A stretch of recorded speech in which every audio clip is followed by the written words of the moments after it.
El aire huele a caramelo porque ayer el clásico se lo llevó Barcelona. 19 de mayo del 2025, la otra agenda empieza aquí y esta semana empieza espectacular. Eso. Porque Barcelona gana el clásico y es el cumpleaños de Yanela.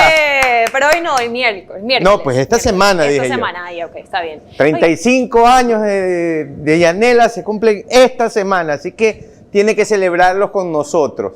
Buenos días, Yanela, ¿cómo está? Muy bien, muchas gracias. 35 dividido para 2. Y ahí le aumenta unos añitos más. Unos cuantos, no muchos. Bueno, seguramente no solamente usted está feliz, sino que también muchas personas vimos en redes sociales el triunfo de Barcelona, el triunfo de Michael Morales también. Correcto. Que vive Ecuador. La mamá de Michael Morales, lo mire. Máximo. Esta señora, la verdad es que fue fantástica.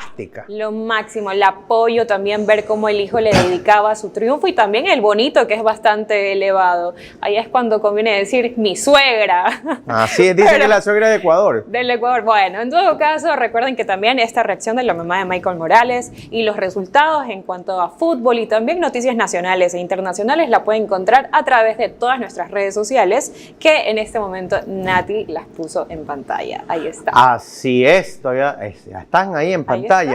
No solamente eso, sino que este fin de semana fue la misa donde estuvo el presidente de la República en primera fila, donde el Papa León asumió ya funciones como el jefe de Estado, le pusieron ya el anillo famoso de San Pedro, donde ya es reconocido, fueron todos reyes, presidentes, estuvo el presidente de Colombia sentado. Qué momento incómodo para Petro. Para Petro. Por eso, para Petro. Oiga, y lo más, a ver, no quiero decir que es gracioso porque murieron 2 personas, pero lo más inconcebible del fin de semana fue el choque de ese buque escuela de México contra el puente de Brooklyn. Exactamente. Supuestamente el barco había perdido fuerza y justamente la corriente llevó a chocar. Eso es lo que dicen, pero también lo que indican las autoridades es que este buque ya presentaba problemas técnicos. Porque si ya sabían que tenían estos problemas, ¿por qué no hicieron algo al respecto? Parece que fuera ecuatoriano el buque. Ay, más o menos.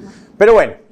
Hoy tenemos un gran programa. ¿Quiénes son los invitados de hoy, Yanela? Escuche bien, tenemos al abogado Nino Casanello, penalista. Estaremos hablando de esta nueva ley antipillos. ¿Se la puede considerar así? ¿Cómo nos beneficia? Pues la que manda el presidente de la Asamblea. Exactamente, que la mandaron y que bueno, sabemos que la sesión será a las 3, bueno, sí, ya fue a las 3 de la tarde.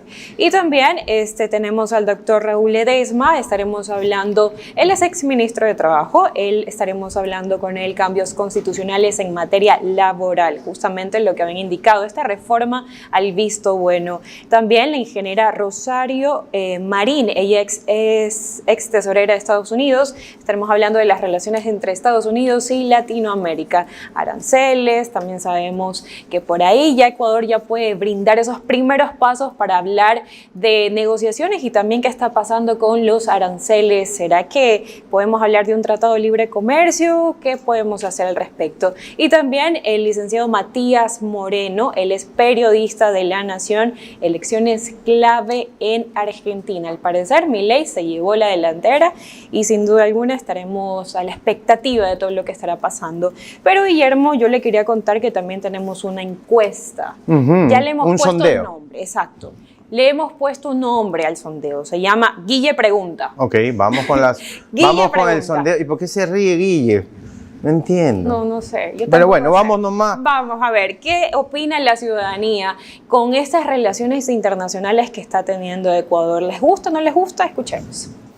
Continuando con las dudas de la semana política, ¿está usted de acuerdo de que Ecuador fortalezca sus relaciones internacionales con Israel y Emiratos Árabes? Averigüémoslo.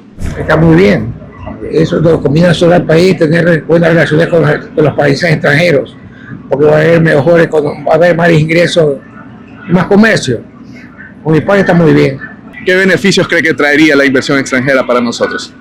Más trabajo para la gente y más productos para vender y para exportar e importar.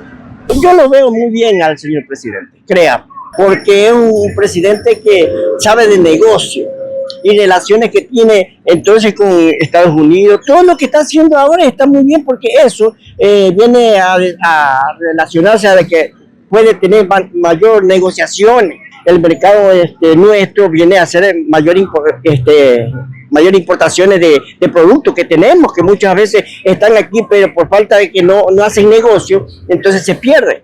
Mira, es importante las relaciones comerciales entre los diversos países, ¿no?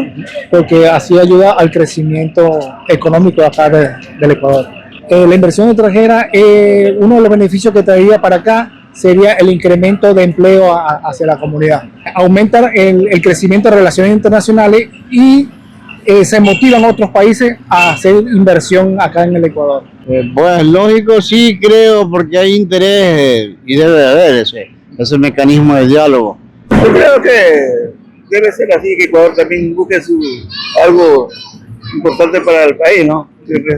Que vea algo mejor para nuestro Ecuador, Guayaquil, como se dice. Me parece bien, me parece bien. Levantaríamos de lo que el fondo estamos nosotros, ¿sí? Pienso así yo, somos un país libre y bueno, por la libertad que tenemos nosotros, pues quedaría bien. Y esta ha sido la opinión de la ciudadanía. Continuamos con más información por La Otra Agenda.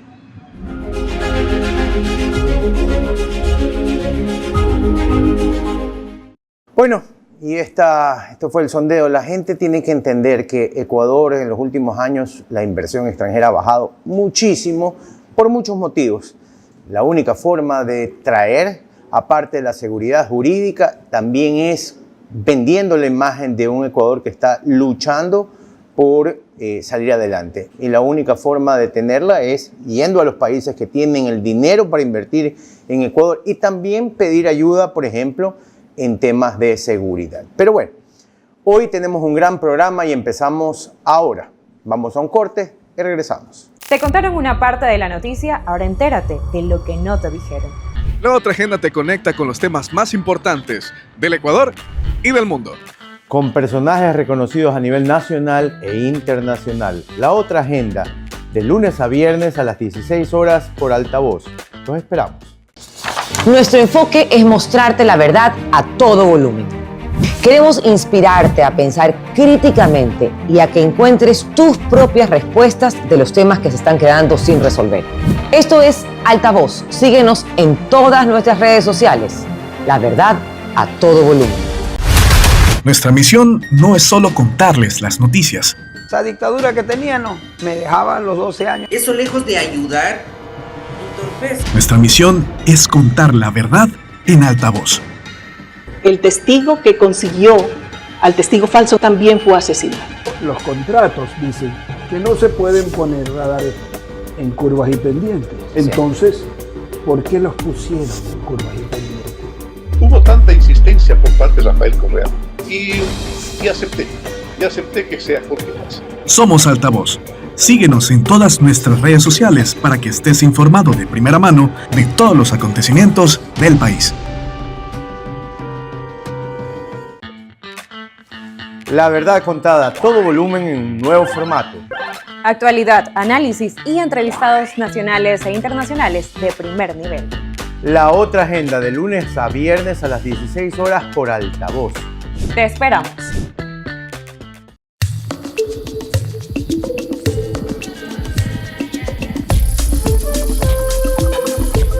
Deja de ser extranjero en tu tierra. No pierdas tiempo. Descubre tu Ecuador. Thank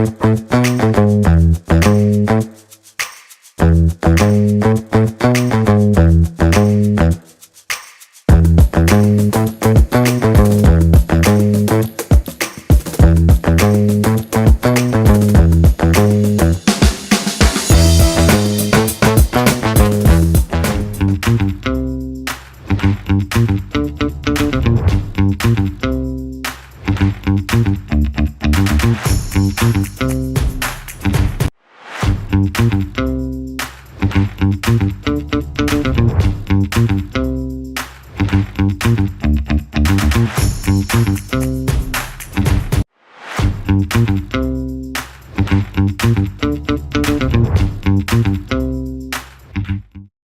amigos, y vamos con nuestra primera entrevista. Y para esto tenemos aquí justamente al abogado Nino Casanello. Ya él es amigo realmente de Altavoz, ya es parte de la familia tener al abogado Nino Casanello aquí. No es nada nuevo, sin embargo, ¿por qué nos gusta hablar con él? Porque él siempre como que va con ese análisis preciso y nos explica bien qué es lo que está ocurriendo, ¿verdad que sí, Guillermo? Así es.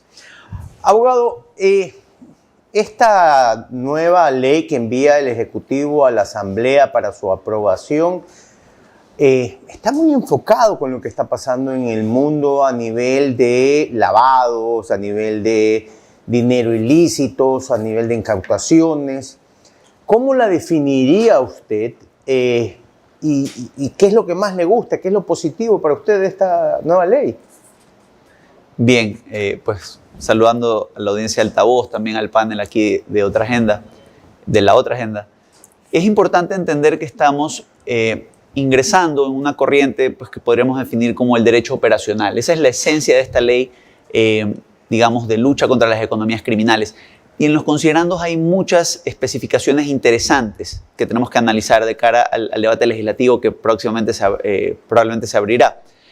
El primero es comprender de una u otra manera que el Ecuador reconoce que hay espacios del territorio que se encuentran económicamente condicionados y deprimidos, y de hecho la inversión en general en el país atraviesa un momento difícil porque tenemos una crisis de seguridad, ¿no? Recordamos de inmediata data hacia las elecciones, decíamos, ¿qué es primero, no? ¿La economía o la seguridad? Pero son correlativas. Entonces, en función de estos espacios, identifican a la provincia de Esmeraldas, de Los Ríos, particularmente Guayas como un escenario crítico, varias provincias del oriente hoy en escenarios de frontera que como la semana pasada supimos, incluso nos dejaron 11 militares de nuestras Fuerzas Armadas sin vida en un ataque cobarde. Entonces, ante esta dinámica se ha presentado una diferenciación, la necesidad de incorporar este concepto del conflicto armado no internacional, el CANI, que vivimos desde enero del año pasado, darle una viabilidad jurídica, un marco regulatorio a nivel interno y empezar a definir cómo participan las Fuerzas Armadas con poder letal a la hora de identificar estas amenazas y recobrar este control institucional que se va a traducir en mejorar las condiciones económicas. De hecho, ustedes van a ver una vinculación, y en eso va un poco el eje temático que ha planteado el Ejecutivo. Todo es perfectible en asamblea y lo importante es que este debate se tenga ya. Pero ustedes se van a dar cuenta que paralelo a la intervención militar, el proyecto también trae a la discusión incentivos de rehabilitación a las poblaciones de esos lugares. Ahora, hay puntos que tenemos que analizar, hay puntos que a lo mejor mañana pueden ser señalados en el debate legislativo, hay puntos que pueden ser señalados por la Corte Constitucional, indudablemente. Pero lo cierto es que nuestra referencia más cercana a un tema parecido y tiene una ley muy similar desde el 2018 es Colombia. Colombia que precisamente tiene esta transmutación constante, para poner un término alquímico, ¿sí? Entre grupos de delincuencia organizada y grupos armados organizados, que es la nueva definición que nos trae este proyecto de ley. Entonces, necesitamos una política de seguridad dinámica para enfrentar estas amenazas. Un poco lo que nos dice a grandes rasgos el derecho operacional es: hay grupos de delincuencia organizada que pueden saltar a ser grupos armados organizados porque tienen un despliegue logístico y un mando militar parecido a lo que nos dice la Convención de Ginebra respecto a los conflictos armados no internacionales. A veces regresan a segmentarse en operaciones más concretas sin mando, digamos, claro. Lo importante es que nosotros sepamos que una vez incorporadas las Fuerzas Armadas tienen marco jurídico y que, respetando el estándar de derechos humanos, que de hecho está reconocido en esta norma, pero también reconociendo aquellos espacios que van a ser de derecho penal, de derecho internacional humanitario, ¿sí? De una u otra manera vamos a poder mitigar o estar a la altura institucional para vencer esta amenaza compleja, ¿no? El país, a diferencia de Colombia, trae un régimen, podríamos decir, intermedio, que la Asamblea podrá ver si modifica o no en este debate legislativo, donde al mismo tiempo que reconoce un conflicto armado no internacional para de alguna manera mitigar esta amenaza, también, ¿sí?, aplica como nuevo tipo penal la pertenencia a estos grupos armados internos. Abogado, háblanos justamente de esto. ¿Cuál es la diferencia de esta nueva propuesta con la ley antipillos? Concretamente, la ley antipillos estaba enfocada, ustedes recordarán, en el ataque principalmente otorgándole medidas cautelares administrativas a la UAFE, ratificables por juez, una modificación en la base imponible y en la forma de calcular el impuesto a transferencias de vehículos, la posibilidad de someter a un régimen diferenciado a ciertos equipos de fútbol, tenía un enfoque netamente financiero. ¿Sí? No podríamos decir que esta ley mantiene esa esencia, sin perjuicio de que le reconoce ciertas potestades de coordinación a la UAFE con otras instituciones para coadyuvar en esta lucha contra los grupos armados organizados, ¿sí? Sin embargo, yo creería que el paso lógico es que en los próximos días tengamos un nuevo proyecto de ley urgente probablemente que toque esta temática, tal vez focalizado, tal vez con los temas similares a los que vimos en la denominada ley antipillos. Pero esta tiene, insisto, una dinámica distinta. Formalmente nos está introduciendo a nivel país en lo que se conoce como el derecho operacional. Colombia, pues como les decía, tiene ya 7 años, pero además un vasto, digamos, legado de jurisprudencia de su Corte Constitucional, la aplicación de la Convención de Ginebra, y lo que busca es incorporar jurídicamente, legalmente, a este conflicto interno a sus Fuerzas Armadas. Recordemos que, para quienes nos escucha la audiencia, por diseño constitucional, nuestras Fuerzas Armadas están diseñadas para defender la soberanía, digamos, nacional de amenazas externas. Y la policía es la que se encarga de la seguridad interna. A partir de las reformas constitucionales aprobadas, hoy tenemos un rol complementario de las Fuerzas Armadas. Y la mejor forma de implementarlo, sobre todo con el poder armado, organizativo y financiero que le hemos visto a estas organizaciones, es precisamente enfrentándolas con todo el peso logístico que nuestras Fuerzas Armadas tienen, diferenciándolo, claro está. Ahora, ¿que esto va a traer discusiones? Claro que las va a traer.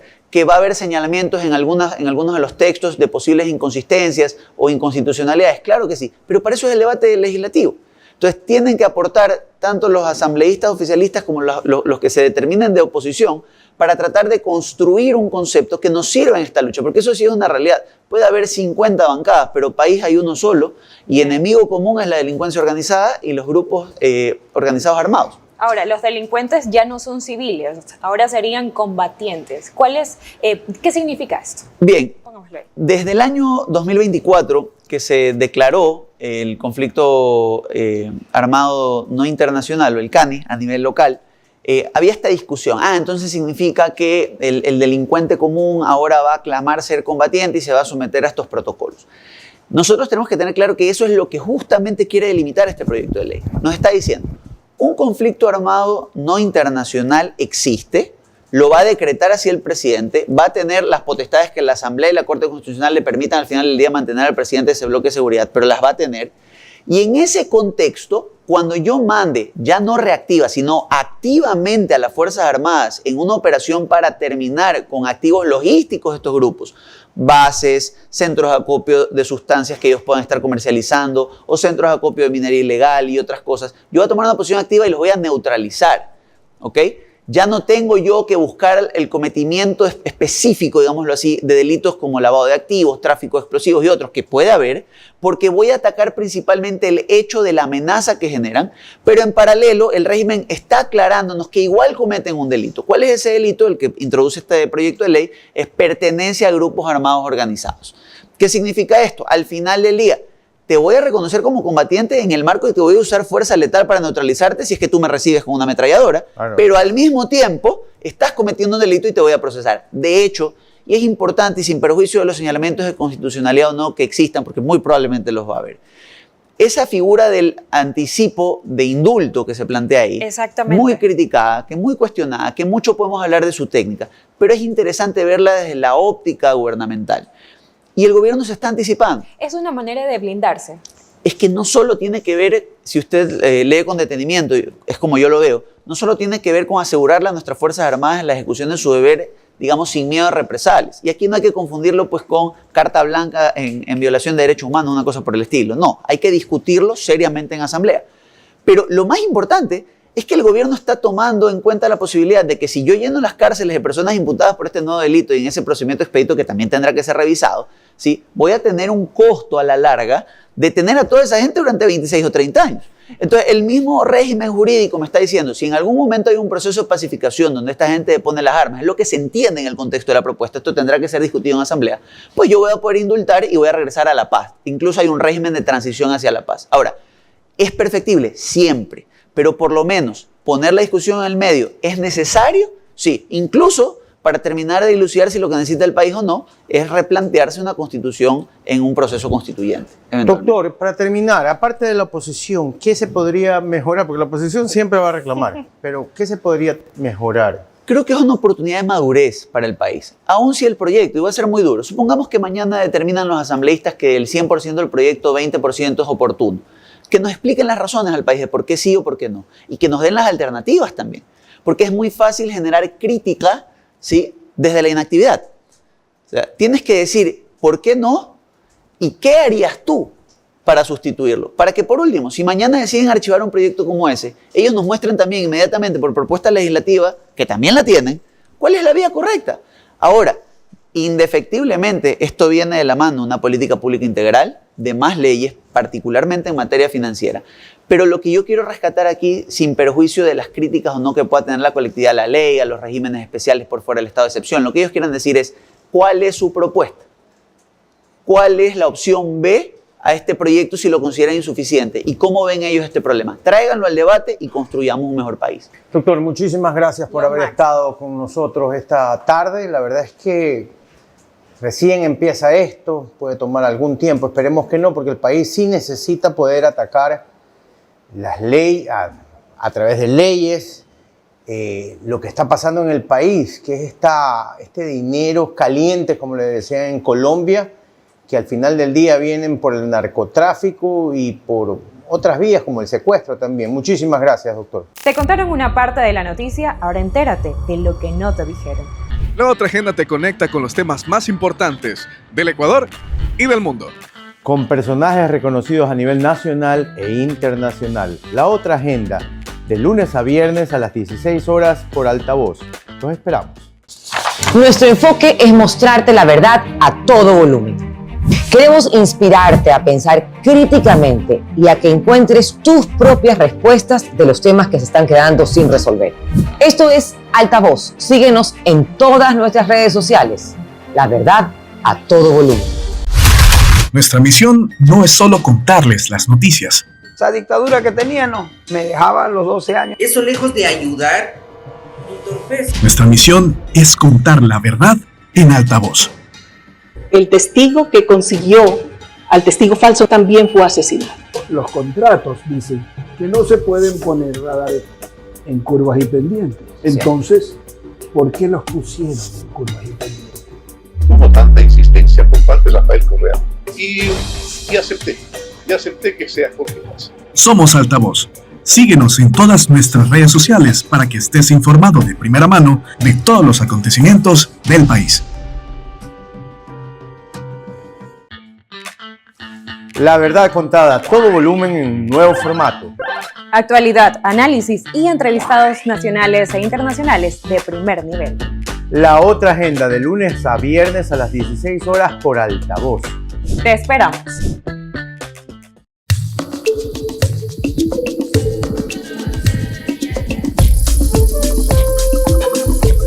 Deja de ser extranjero en tu tierra.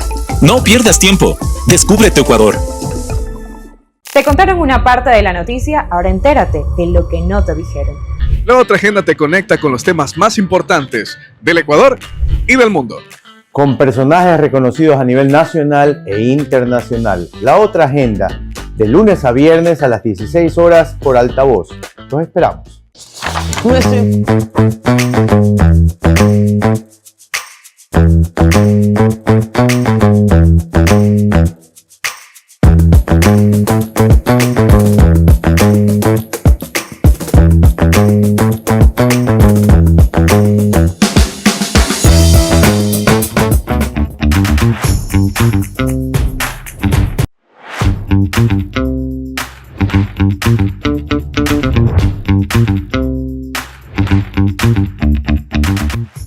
Continuamos con más información, amigos. Ya nos siguieron en nuestras redes sociales, las vamos a dejar por ahí. Nati me ayuda. Ahí está, por arte de magia, ¿sí ven? Gracias a todos quienes siguen conectados a través de la señal de Altavoz, a través de nuestros productos de Cuesta Arriba y también de La Otra Agenda. Nosotros estamos informando 24/7 para usted. Ahora bien, continuamos con nuestra segunda entrevista y no estamos solos porque aquí también está el doctor Raúl Ledesma. Él fue ministro de Trabajo destacado también, realizó muchas gestiones en pro al Ecuador y también estaremos hablando de un temita que salió por ahí, ¿verdad, Guillermo? Así es, un temita que salió por ahí, justamente cuando estuvo la ministra actual con nosotros, que es el tema de la jubilación patronal. Así es. Doctor Ledesma, muchísimas gracias por estar esta mañana. Bienvenido a La Otra Agenda. Un saludo a todos, muchas gracias por la invitación. Aquí con La Otra Agenda, Guillermo, nuestra compañera, adelante, avanzamos. Doctor, ¿qué significa este tema para la jubilación patronal, lo que está proponiendo el gobierno en este tema? ¿Por qué podría ser beneficioso? ¿Por qué no? ¿Cuál es su opinión al respecto? Bueno, más allá de que solo hacer una precisión con respecto a la entrevista anterior, no a la entrevista, al reportaje inicial, que era el tema de la inversión. Y en efecto los inversionistas, y esto es parte de aquello, hoy enseguida, los inversionistas ven tres cosas elementales para ver dónde ponen en riesgo su dinero. La primera, los beneficios fiscales que tiene un país, las facilidades tributarias que tiene un país. Segundo, los beneficios crediticios que tiene un país, las líneas de crédito, las facilidades bancarias, los costos de los servicios bancarios. Y tercero, sin duda, los beneficios laborales. De allí que se entiende que Perú y Colombia tienen mayor nivel de inversión que Ecuador, por cierto, porque en ninguna de estas tres áreas somos más atractivos que Perú y Colombia.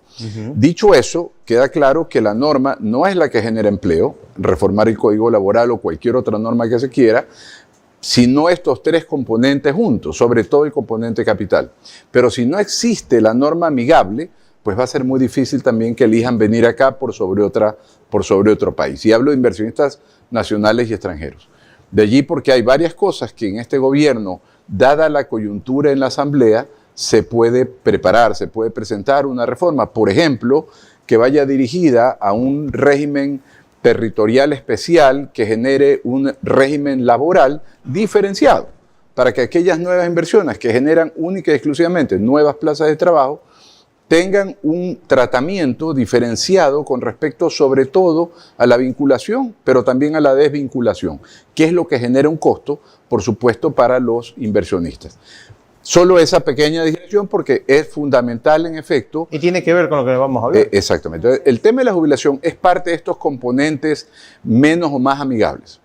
Y el problema de la jubilación, y es una realidad, y es que los trabajadores mejores los terminan sacando antes de cumplir 20 años. Para que un trabajador cumpla 18, 19 años, no ha sido pues un mal trabajador, es imposible, ha sido probablemente de los mejores trabajadores para sostenerse tanto tiempo. También. Y sin embargo de aquello, el empresario, no quiero decir se ve obligado, pero se ve presionado a terminar la relación laboral porque tiene que enfrentar un pasivo laboral en la jubilación que puede que ponga o no en riesgo su liquidez económica futuro. Y en la medida que los jubilados se van incrementando en su número, empieza a haber dos roles en las empresas.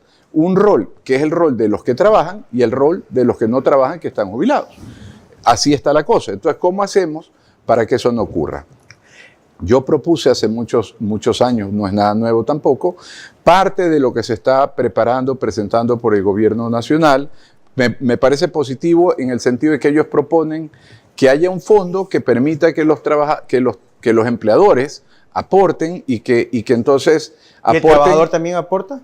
Es que es jubilación patronal. Allí no puede estar de acuerdo, por ejemplo, porque la jubilación patronal no hay aporte del empleado. Entonces, no debería existir esto. Pero la idea es que aportes desde el día 1 y entonces se crea este fondo. Cuando llega el año 20 o el año 25, ya no tienes que de súbito hacer un pago porque ya lo has venido haciendo durante toda la vida laboral de a poquito, digamos. Eso es un poco el concepto general. Entonces, lo que ocurre en este concepto que a simple vista se lo ve bastante bueno y eficiente, es que lo cierto es que en las finanzas del empleador, al día de hoy, yo pago a partir del año 20 hasta el 24 proporcionalmente o el año 25 completo, pero empiezo a pagar, si es que me toca pagar, al año 20. Bajo la reforma propuesta voy a pagar desde el día 1. Entonces, sí voy a generar un gasto adicional para el empleador. Entonces, pensemos que hoy día en el Ecuador la estadística nos dice que no más del 30% de los trabajadores llegan al tiempo de jubilación. No todos porque los votan, otros porque renuncian, porque consiguen mejores empleos.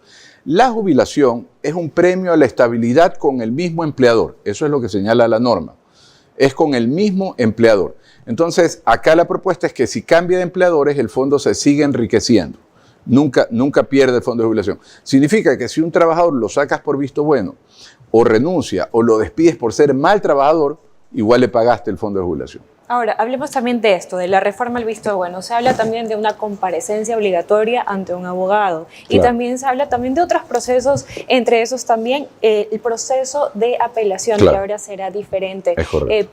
¿Es realmente viable este proceso o esta regulación al visto nuevo? Primero, que tenga el patrocinio de abogados es correcto, no porque yo sea abogado, sino porque cuando usted tiene algún tipo de enfermedad o malestar físico, no va donde un curandero, va donde un médico. Entonces, lo correcto es que usted busque un profesional cuando tiene un tema técnico en una materia específica. En este caso, un visto bueno es una materia de derecho, una materia que está contemplada en el Código Laboral.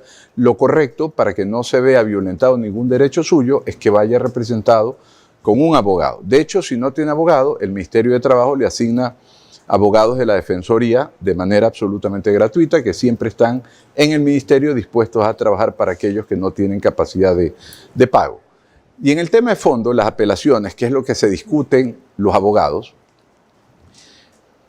el Código de Trabajo señala que se podrá impugnar ante un juez laboral la resolución del inspector de trabajo. El nuevo procedimiento propone 2 apelaciones. Primero solo proponía una, ahora propone 2. La primera apelación ante el director o directora regional y la segunda apelación ante un subsecretario de trabajo. Entonces, y aquí, digamos, ¿qué es lo que dice el ministerio? Que tiene en parte su razón, y es correcto. Recordemos que la ministra es jueza de trabajo y de un alto tribunal. No es una persona que desconoce la materia laboral, es una persona, por el contrario, muy conocedora de las normas laborales. Y lo que dice el ministerio es, no puede ser que una resolución administrativa no tenga capacidad de ser apelada en el mismo sitio, en el mismo espacio administrativo. Y por eso las apelaciones. Luego, lo que ocurre es que el visto bueno, a la vista de otros abogados, no es un acto administrativo como tal, porque no genera derechos subjetivos. Esto ya es un tema más técnico, más profundo, pero no es un acto administrativo y entonces es una especie de arbitramiento público y entonces no es sujeto de apelación, sino conforme lo hizo el Código, ante un juez. Esas son un poco... Ahora, veremos qué hacen los jueces. Todavía no le ha tocado a ningún juez, porque si alguien pierde una primera instancia y gana la segunda ante un director regional y impugnan esa segunda resolución, lo que el abogado le podrá decir al juez: señor juez, disculpe, pero usted solo puede conocer la resolución del inspector. Eso dice el Código, no la resolución del superior. Habrá que ver qué toma el juez. Si toma el principio indubio pro operario, que es darle el beneficio al trabajador, podrá continuar el proceso de apelación, y si se declara incompetente porque no hay norma que le asigne poder revisar esa apelación, pues tendrá que archivar el proceso. Tendremos que ver qué ocurre. Abogado, los empleados en este país han luchado siempre por justicia. Y las mujeres sobre todo también. Claro. ¿Cómo está en este momento el tema de pago igualitario en este país? Acabo de, el día de ayer, no terminar porque nos faltan 3 clases más. Estamos dando un diplomado en la Universidad de Ambato, no es propaganda, simplemente es la realidad, en Uniandes, un diplomado justamente sobre los alcances de la Ley de Fortalecimiento de la Economía Violeta, que como objeto repetitivo y casi único tiene el generar la igualdad de trato entre hombres y mujeres, en todos los sentidos, y la no discriminación, por cierto. Y una de las temáticas que más me decían los estudiantes, y que en su mayoría, pues por cierto, son mujeres, dada la temática del diplomado, y lo reconocían, es que lamentablemente no aterrizan en medidas concretas y aplicables y ejecutables a que esto ocurra. Y esta es la verdad. Entonces, todavía hay una alta discrecionalidad con respecto a por qué le pago más a un hombre que a una mujer si hace exactamente lo mismo. Y hay miles de salidas que yo pudiera contestarle. Bueno, porque tiene más años trabajando, porque tiene más expertise el hombre, puedo inventarme lo que quiera. En la medida que no hayan variables para medir si esto es real o no es real, pues no vamos a poder aplicar de manera correcta la igualdad de pago, la igualdad de selección de personas, ni la igualdad de postulación de personas, en el caso de primer puesto que vayan a requerir. Yo creo que falta mucho. No es menos importante tener la ley violeta. Creo que es mejor tenerla a no tenerla, indistintamente que no sea todavía realmente aplicable en términos reales. Hay que empoderar más al Ministerio de Trabajo, darle herramientas para que pueda hacer regulación y control sobre aquello. Y los que incumplen, de la experiencia que he visto, las multas son muy bajas para las compañías que no lo cumplen. Bueno, si usted le pregunta dirán que son altísimas. Sí, es decir, pero depende. al final del día lo que se requiere es tener una forma de pago, trabajo justo para las mujeres. Por eso le digo, son bajas. Sí, yo creo que más allá de las multas, yo creo que hay que analizar el mecanismo de incentivo. El problema que tiene la ley violeta es que el incentivo mayor es el mayor descuento al impuesto a la renta. O sea, una mayor deducibilidad de hasta un 150% en el impuesto a la renta de los sueldos que contraten. Entonces, pero en realidad en Ecuador el sistema de impuestos está bastante regularizado y no es que necesitamos necesariamente, los empleadores no necesitan más gastos. Entonces no ven en eso un atractivo en contratar. Pero, por ejemplo, en el caso de los jóvenes, el Código de Trabajo establece que si usted contrata un joven, le va a pagar el Estado un año de aporte patronal al 100% hasta 2 salarios. Eso es un incentivo a la vena, al bolsillo directo mes a mes. Porque algo que tengo que pagar mensual, el Estado me lo paga por un año. Pero que me digas, oye, cuando hagas el impuesto de la renta, aquí tienes otros elementos de deducibilidad. Entonces, es que no creo que los necesite y no me llama la atención tenerlos. Pero yo te digo, por ejemplo, si contratas más mujeres, puedes descontar de tu empresa tú puedes descontar esos salarios extras, el doble, por ejemplo, de tu planilla de luz eléctrica. ¿Qué tal? Algo mensual. Entonces, ahí sí. ¿Por qué esperar al impuesto a la renta al 150%? ¿Sabes qué? No deduzcas el 150%, deduce el 20%, pero de tu planilla de luz el mes siguiente inmediato. Te aseguro que eso va a generar empleabilidad mucho más rápido que lo de la deducibilidad del impuesto a la renta. Entonces creo que, contrario a ver las multas, porque estamos muy acostumbrados a que con palo entendemos, más bien habría que tratar de invertir el esquema, la dinámica, es decir, con incentivos reales entendemos, porque con incentivos reales el empresario entiende cuando afecta a su bolsillo para mal, pero también cuando afecta a su bolsillo para bien. Hablemos también un poquito de contratación. ¿El país ya está apto como para hacer una contratación por horas? Ya existe. Sí, pues uy, esa pregunta no se la haga porque me va a decir, una hora se va a quedar ahí porque dice que en la ley ya está el tema de la contratación por hora. Ya existe. Ya existe. ¿Se respeta? Pero claro, en Ecuador tenemos un sinnúmero de contratos parciales permanentes que están en plena vigencia, se paga por horas, lo que no hay en Ecuador es plazo por horas, lo que yo no puedo hacer es contratarle a usted para que trabaje una sola hora y se acabó el contrato, y mentira, también pudiera hacerlo, bajo otro tipo de contrato. Y en Ecuador se paga por horas, cuando usted llega tarde le descuentan por la hora que llegó tarde y si usted trabaja 1 hora más le pagan 1 hora más. Le pagan el salario básico en función de las 8 horas diarias, 40, 160. Ecuador ya se paga por horas, hay contratos por horas, más de uno. Lo que pasa es que continúa la necedad esta sin ningún motivo y sin ningún discurso de fondo de que venga nuevamente este contrato de plazo por horas que honestamente tiene muy poca utilidad. Más bien el contrato emergente que está vigente y que la Corte lo lesionó últimamente y le quitó la mayor cantidad de practicidad que tenía y que contenía el contrato emergente, más bien nos dejó un poco sin fondo, los dejó un poco sin fondo a los empleadores en el uso de ese contrato, que era el más usado en el Ecuador. Entonces la pregunta es, la Corte está clara que las resoluciones ridículas que ha venido haciendo en los últimos 12 meses, la Corte Nacional y la Corte Constitucional, pero sobre todo la Corte Nacional, ¿será que no tienen ni una despensa, no entienden cómo funciona la empleabilidad? Porque todas las resoluciones que ellos suponen van a mejorar la situación del trabajador, lo que hacen es generar más prejuicios y más barreras para la contratación. Lo dijo. Ahí está. Ahí está, se lo dije. Sí, él es experto en ese tema. Doctor, muchísimas gracias por haber estado con nosotros.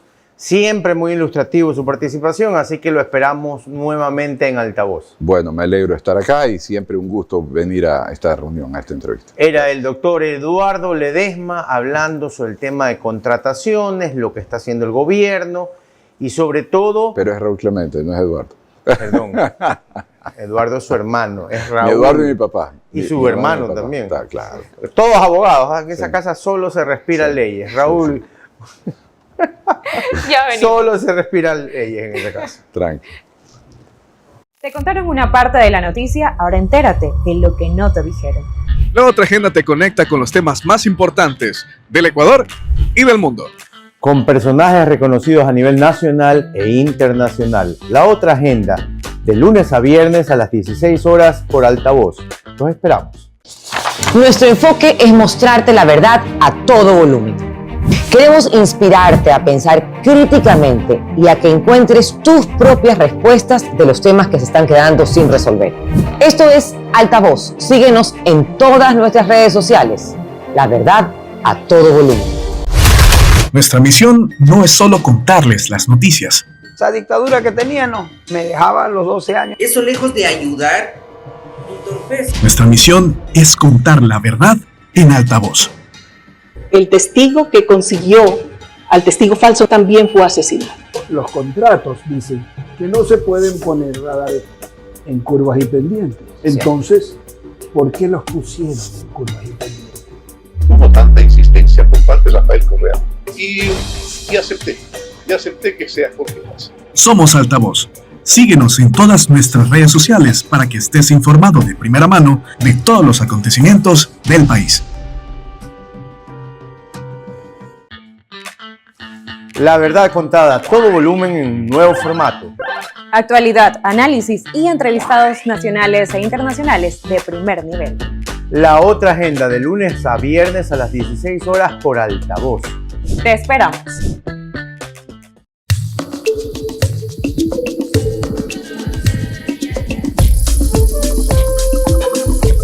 Deja de ser extranjero en tu tierra. No pierdas tiempo. Descubre tu Ecuador.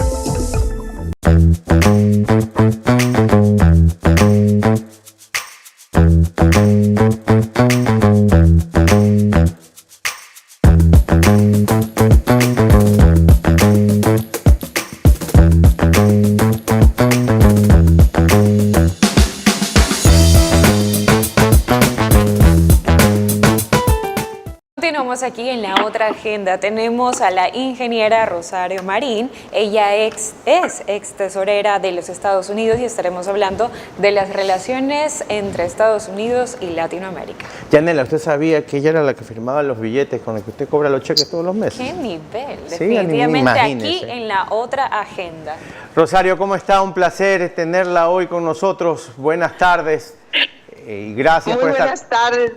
Muy buenas tardes, Guillermo. Siempre un placer estar con ustedes. Muchas gracias, Yanela. Cuénteme algo. ¿Dónde está ahorita? ¿En Los Ángeles?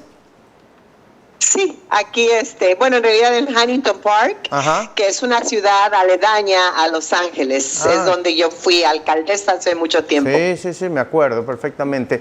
Rosario, a ver, todos los días nos despertamos con noticias nuevas del presidente de Estados Unidos y los temas de los aranceles. La semana pasada dice que llegó a un acuerdo con China, que todavía no sabemos muchos detalles, pero lo que nos damos cuenta es que el presidente Trump al final del día está tratando de hacer que Estados Unidos actúe como él en el tema de los negocios.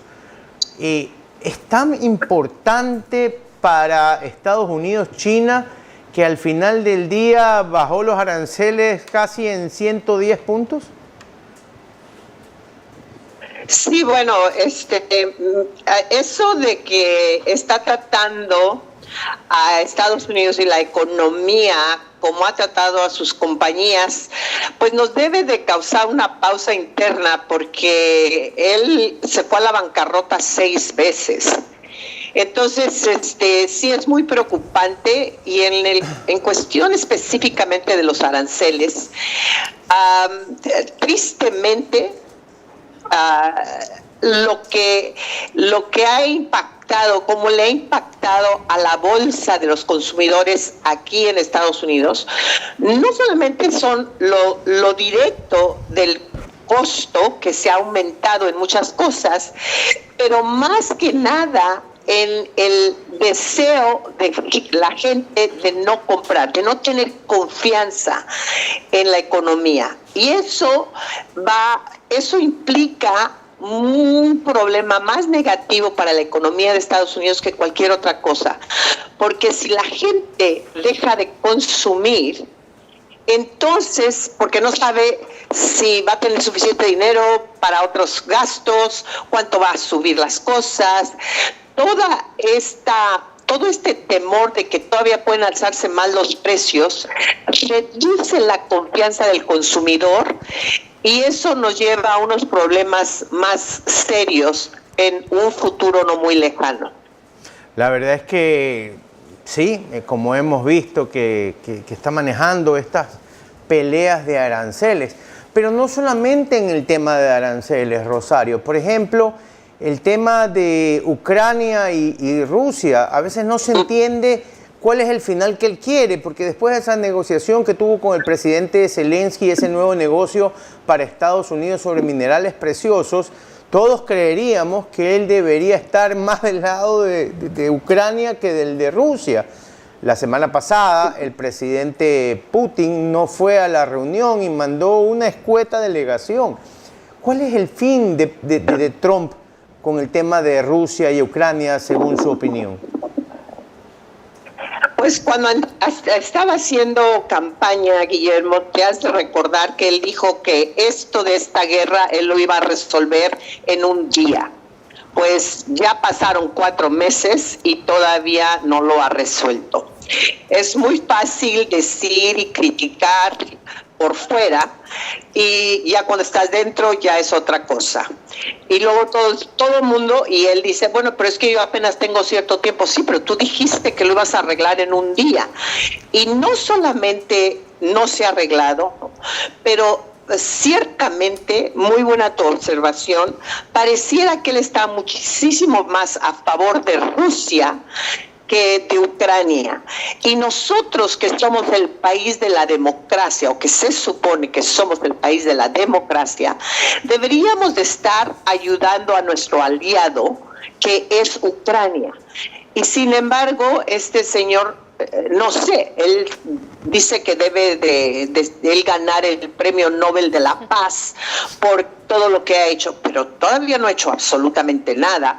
Todo lo contrario, lejos de llegar a una situación de paz, vemos que no se ha logrado eso y que incluso pareciera estar mucho más a favor de Rusia que de Ucrania, porque de Rusia le regalaron una foto o un retrato pintado por un artista muy famoso en Rusia.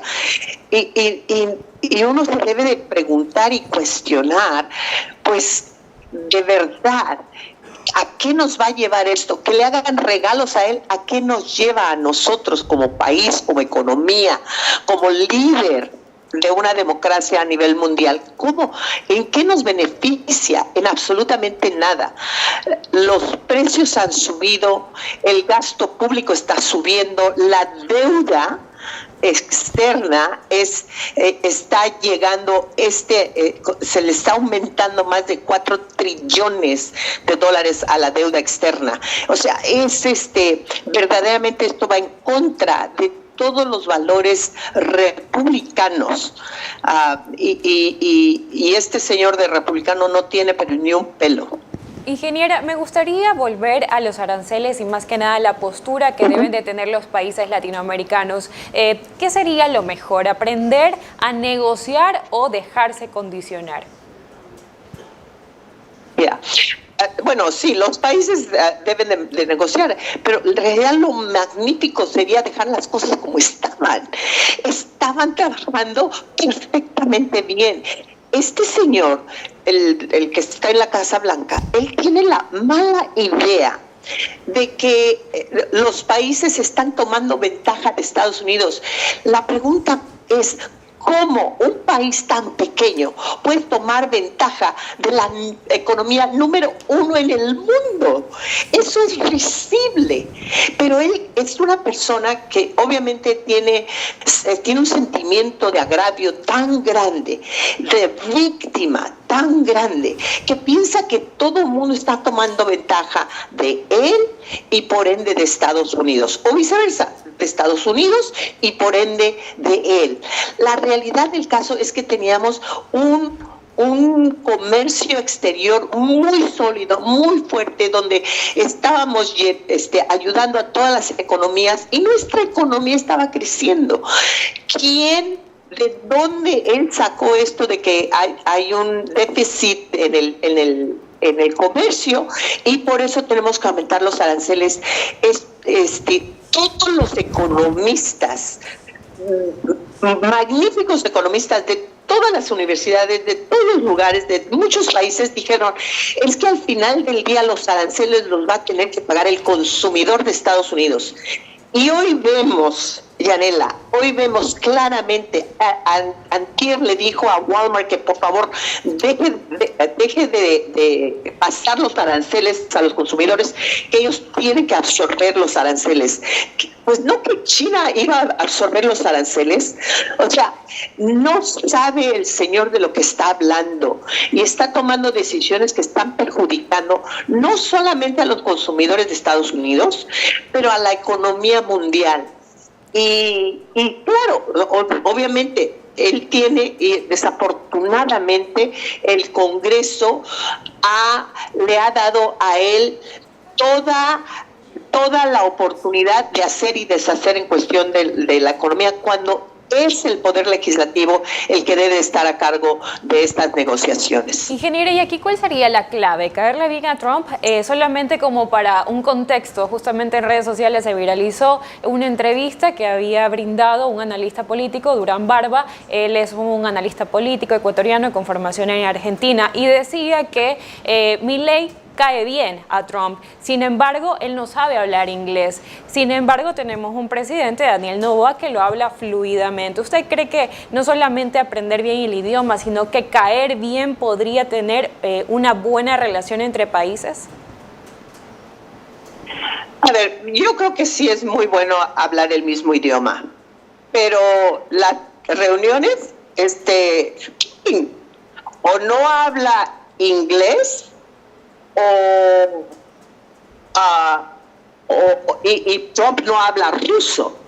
Entonces ellos siempre tienen un traductor y la mayoría de las negociaciones obviamente se hacen en inglés porque es el Estados Unidos, pero Putin no habla inglés, o por lo menos en cuestiones de protocolo nunca lo hablan en inglés.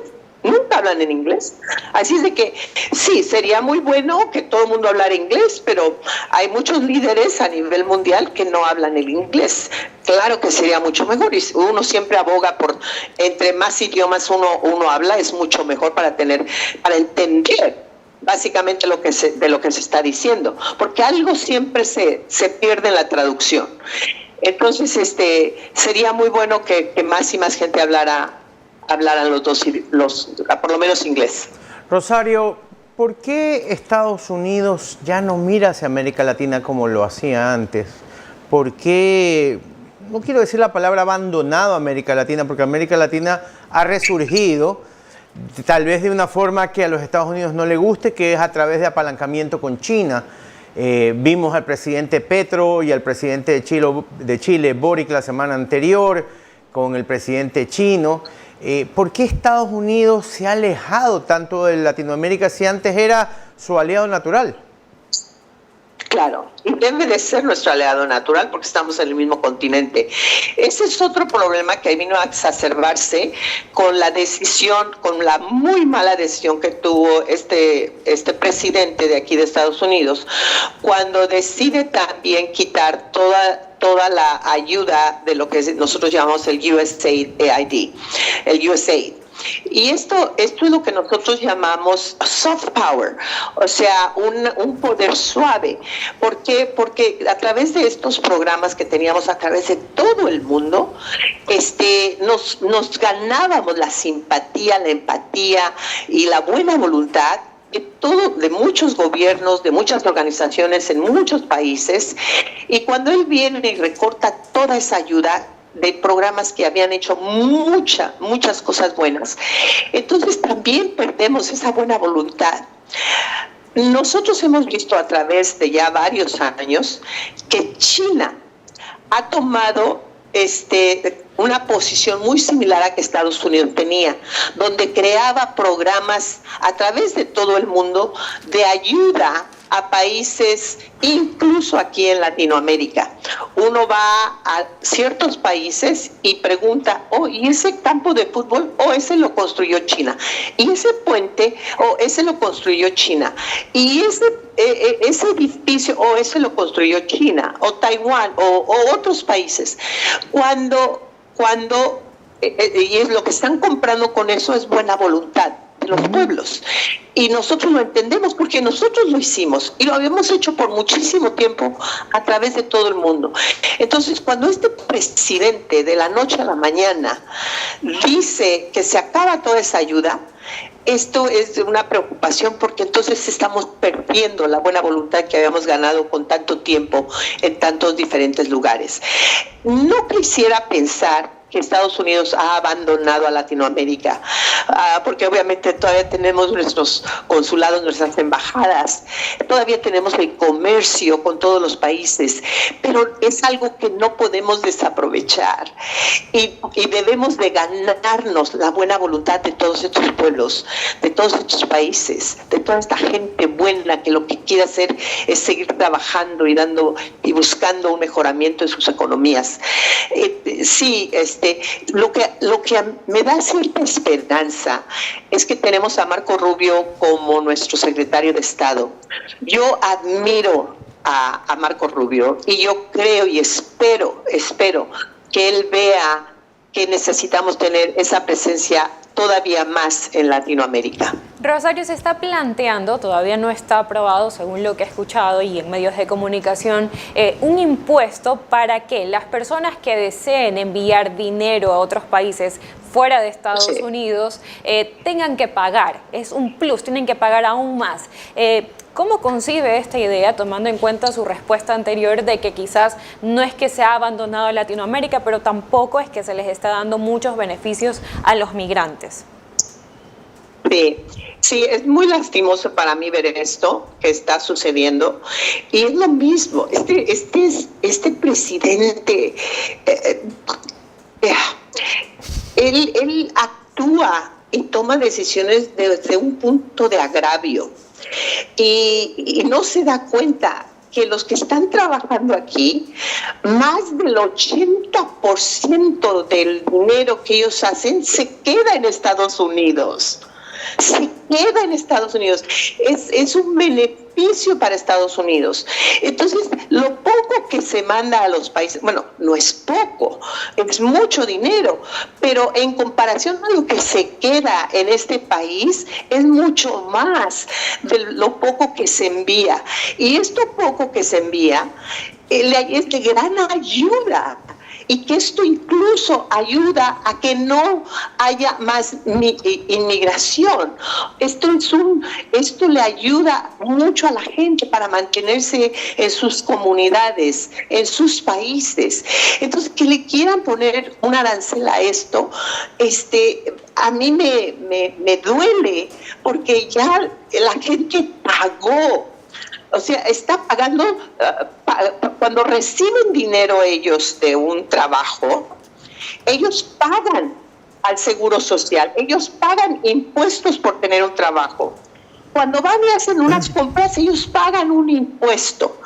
Ya este dinero ya pagó impuestos. Y encima de eso, quiere Estados Unidos cobrar más todavía por estos envíos. Se me hace, ¿y quiénes son los que mandan? La mayor parte de la gente que manda dinero a sus pueblos, a sus países. Son gente que ha trabajado más para ganarse lo poco que ganan. Y aún así les quieren quitar este dinero. Se me hace tan antiamericano. Se me hace que va en contra de lo que ha hecho este país tan grande. ¿Por qué le quitas un poquito más al que ha trabajado más para ganarse tan poco? Se me hace antiamericano esto. El año pasado Ecuador de remesas, más del 50% venían de Estados Unidos, recibió 6.000 millones de dólares. A veces los estadounidenses se olvidan que son descendientes de migrantes, porque yo los únicos estadounidenses que conozco son los nativos, son los indios, los demás vienen todos de Europa, Latinoamérica y el mundo. Pero bueno, eso es otro tema discutible. Rosario, muchísimas gracias por haber estado esta tarde con nosotros. Ha sido un placer, como siempre. Muchísimas gracias. Y sigo buscando el billete firmado por ti. Muchísimas gracias, Guillermo. Y Yarila, un placer que siempre estar con ustedes. Un abrazo a la distancia. Era la ex tesorera, imagínense el nivel. Ex tesorera de los Estados Unidos, Rosario Marín. Hablando un poco de las políticas internacionales de Trump, y yo creo que Yanela le tocó el corazón con esa pregunta de la otra agenda, donde le preguntaba sobre este nuevo impuesto para los envíos de dinero de los migrantes a sus países. Pero bueno, ya regresamos. Te contaron una parte de la noticia, ahora entérate de lo que no te dijeron. La otra agenda te conecta con los temas más importantes del Ecuador y del mundo. Con personajes reconocidos a nivel nacional e internacional. La otra agenda, de lunes a viernes a las 16 horas por Altavoz. Los esperamos. Nuestro enfoque es mostrarte la verdad a todo volumen. Queremos inspirarte a pensar críticamente y a que encuentres tus propias respuestas de los temas que se están quedando sin resolver. Esto es Altavoz. Síguenos en todas nuestras redes sociales. La verdad a todo volumen. Nuestra misión no es solo contarles las noticias. Esa dictadura que tenían, me dejaban los 12 años. Eso lejos de ayudar, entorpece. Nuestra misión es contar la verdad en Altavoz. El testigo que consiguió al testigo falso también fue asesinado. Los contratos dicen que no se pueden poner radares en curvas y pendientes. Entonces, ¿por qué los pusieron en curvas y pendientes? Hubo tanta insistencia por parte de Rafael Correa y acepté que sea Jorge Lazo. Somos Altavoz. Síguenos en todas nuestras redes sociales para que estés informado de primera mano de todos los acontecimientos del país. La verdad contada, todo volumen en un nuevo formato. Actualidad, análisis y entrevistados nacionales e internacionales de primer nivel. La otra agenda, de lunes a viernes a las 16 horas por Altavoz. Te esperamos.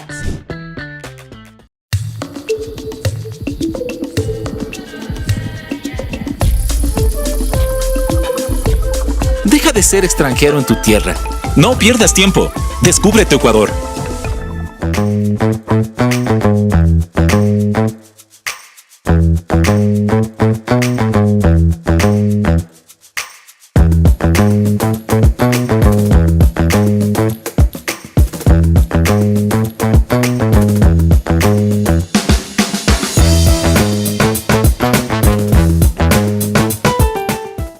Entrevista de la otra agenda, pero del día, por si acaso. Y les tenemos, bueno, seguimos con los aspectos y temas internacionales y esta vez nos vamos de Estados Unidos, nos vamos a Argentina. Y justamente en Argentina han ocurrido unas elecciones. Sabemos que Milei tomó la delantera, sin embargo, estaremos hablando con el licenciado Matías Moreno. Él es periodista de La Nación. Y vamos a hablar con Matías. El día de ayer, 18 de mayo, los argentinos volvieron a las urnas. Y no precisamente para una elección nacional, sino una elección local. Pero había más en juego de lo que nos imaginamos en esta elección, porque el oficialismo iba a comprobar, a medir un poco cómo estaban en las encuestas a través de esta votación. Pero dejemos que Matías nos lo cuente. Matías, buenas tardes, un placer tenerte aquí. ¿Qué tal? Buenas tardes a los dos, Guillermo y Yanela, un gusto estar en el programa. ¿Cómo tomas los resultados del día de ayer en Buenos Aires? ¿Cómo tomas este resultado al final del día? ¿Sale bien librado el oficialismo? Bueno, llegábamos a una elección con muchísima incertidumbre, como lo describías vos, Guillermo, en la introducción. Era una elección local, el que decide desdoblar acá en Argentina se puede, algunos distritos o gobernadores o jefes de gobierno, como es en el caso de la Ciudad de Buenos Aires, pueden separar los comicios locales de los nacionales. Este año en Argentina tenemos elecciones legislativas, es el primer test, si querés, de adhesión que va a tener el gobierno de Javier Milei. En este caso en la Ciudad de Buenos Aires, que es uno de los distritos más importantes del país a nivel población, tiene el 7% alrededor del padrón, y es la cuarta provincia con más población. Por lo tanto, era un termómetro para el gobierno, que jugó muy fuerte. La Ciudad de Buenos Aires está gobernada por Jorge Macri, que es el primo de Mauricio Macri, el expresidente de Argentina, y el PRO, el partido que gobierna la Ciudad de Buenos Aires desde hace 17 años, desde 2007, se jugaba también una parada muy importante, porque hasta ahora había ganado siempre el PRO desde 2007 hasta este momento, hasta las elecciones de ayer, era el que mantenía la hegemonía en la ciudad. Hubo un desacuerdo entre Javier Milei y Mauricio Macri respecto de si el PRO y la fuerza del presidente nacional, La Libertad Avanza, tenían que competir o tenían que confluir para esta elección local en la ciudad, en la que se elegían solo 30 legisladores. Pero como decías vos, para la política era una forma de medir fuerzas después de lo que fue el inspirado triunfo de Milei en 2023. El presidente se involucró por primera vez muy fuertemente en la campaña. Él puso a su vocero, al vocero presidencial Manuel Adorni, como un candidato. Es una de las figuras del gabinete, alguien con muy buena imagen y que tenía apoyo en las encuestas. El presidente hizo varios actos en la ciudad para respaldar a su candidato y finalmente logró vencer no solo al PRO, que quedó en el tercer lugar. Decía, hasta ahora el PRO siempre ganaba con comodidad las elecciones en la Ciudad de Buenos Aires.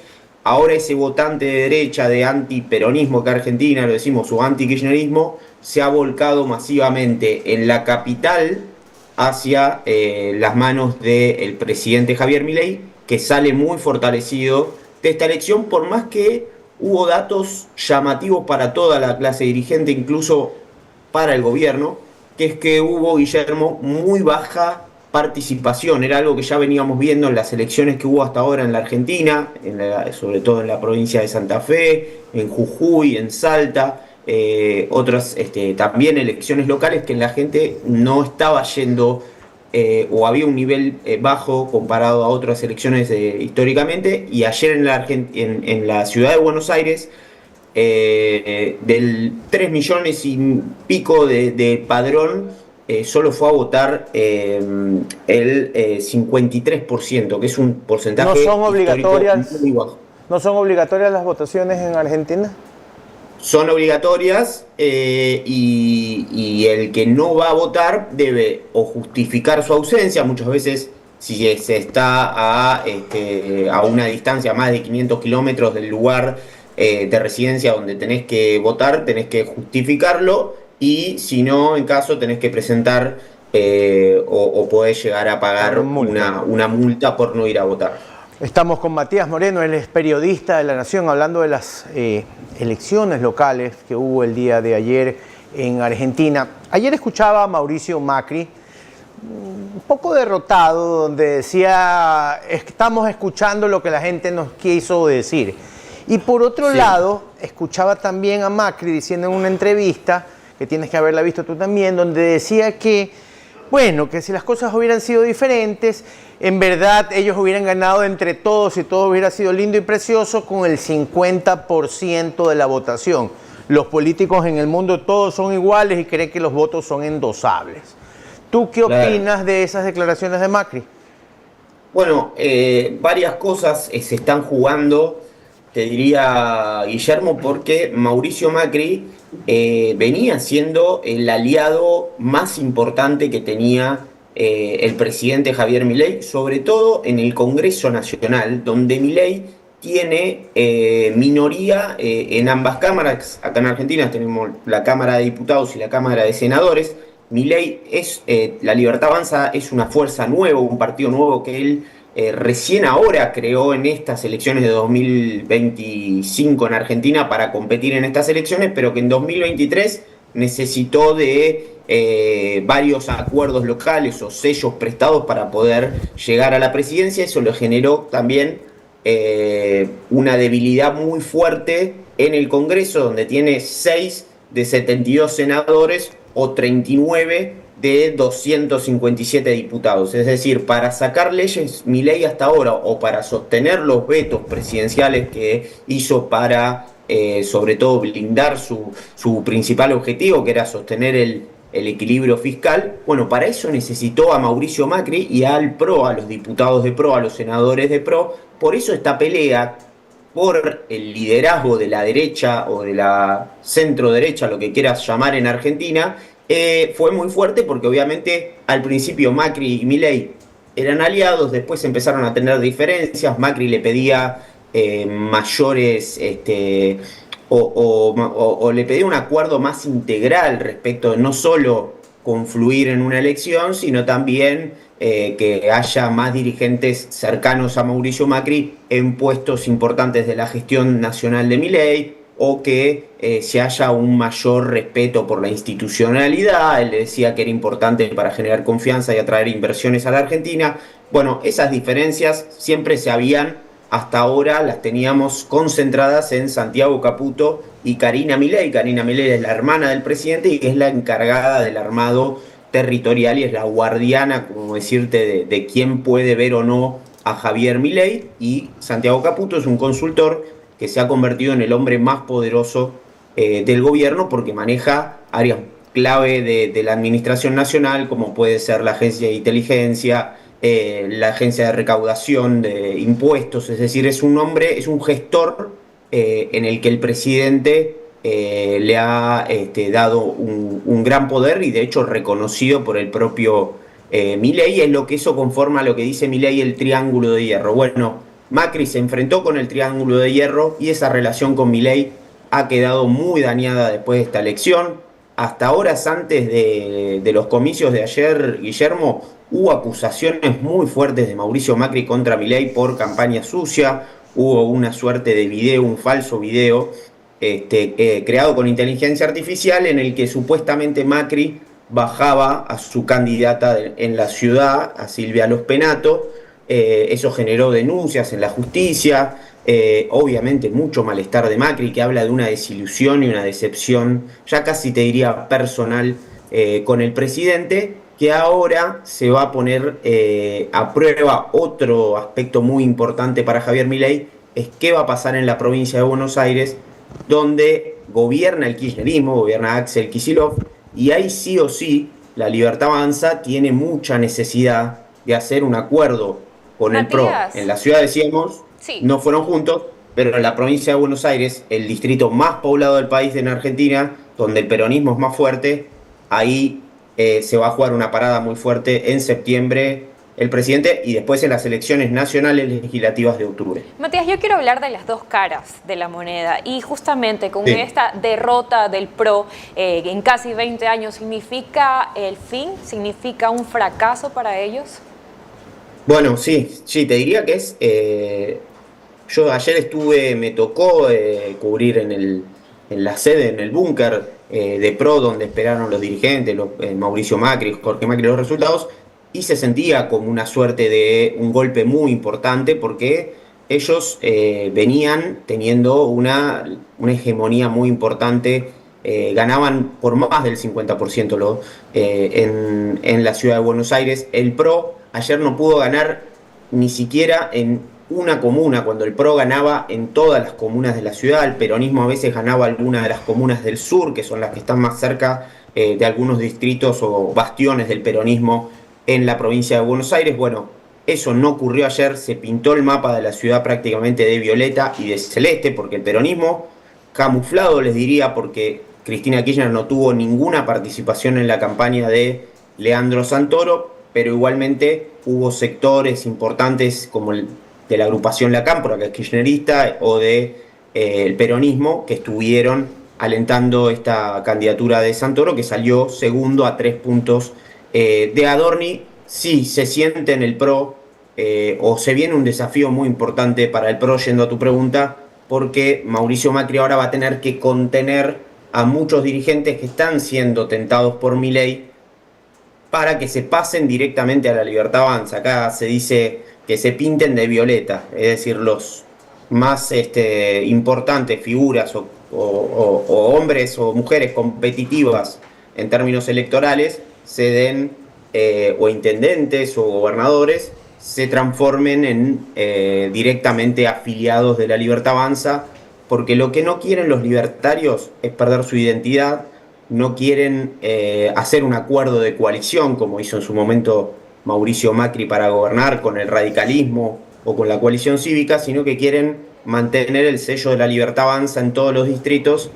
Y algo que estamos viendo que es muy importante, más allá de esta pelea entre Macri y Milei, es que al gobierno libertario le está yendo muy bien en los grandes centros urbanos de Argentina, porque evidentemente está teniendo un reconocimiento de la sociedad, algo que siempre pesó en las elecciones de Argentina, que es el tema económico y sobre todo la inflación, es decir, la política de Milei para lograr una baja de inflación después de lo que fue los últimos años, sobre todo el final del gobierno de Alberto Fernández y Cristina Kirchner, cuando Sergio Massa era el candidato y había un nivel de inflación insostenible para la sociedad. Bueno, ahora lo que vimos es que en Rosario, Santa Fe, en San Salvador de Jujuy, en las altas capitales, es decir, en los lugares donde hubo elecciones y en los centros urbanos, es decir, los lugares más poblados, hubo un apoyo al sello o a la marca del presidente. Matías, ahora hablemos de la victoria. ¿Esta victoria qué significa para las aspiraciones de Milei? Bueno, te diría, el primer test importante para Milei, por lo que les decía antes de que él se involucró mucho en la campaña de Adorni, una campaña que se nacionalizó. La idea del PRO era al contrario, era que se hable de los temas locales, de la gestión de Jorge Macri, de la situación en la ciudad, pero finalmente la campaña se nacionalizó después de que fracasara un proyecto que acá de ficha limpia también ocurrió en Brasil en su momento, que impidió una candidatura de Lula, pero querían llevarlo o aprobarlo en el Congreso. Finalmente, en una situación poco clara, hubo 2 senadores que no apoyaron ese proyecto, que hubiese impedido que Cristina Kirchner pueda competir en las elecciones de este año.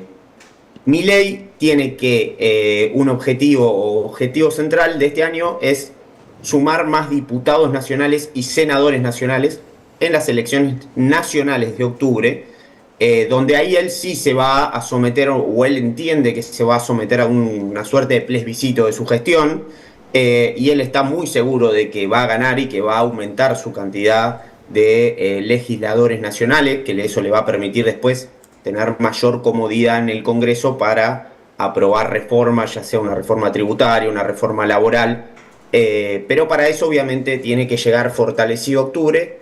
Internamente en el gobierno había una discusión sobre el armado electoral entre la hermana del presidente, que es la presidenta del partido del oficialismo de la Libertad Avanza, y Santiago Caputo, que tiene un estilo o una forma más de las nuevas tecnologías, es decir, apuesta a otro armado y quería priorizar algunas alianzas o eventualmente no dañar tanto la relación con algunos gobernadores aliados que después son importantes para Milei, para aprobar leyes o para darle gobernabilidad. Por eso me parece que para Milei fue muy importante, porque sale fortalecido en esta discusión respecto de cuál es el líder también de la derecha o de la nueva derecha en la Argentina. Él estaba confiado de que la sociedad estaba muy polarizada entre lo que es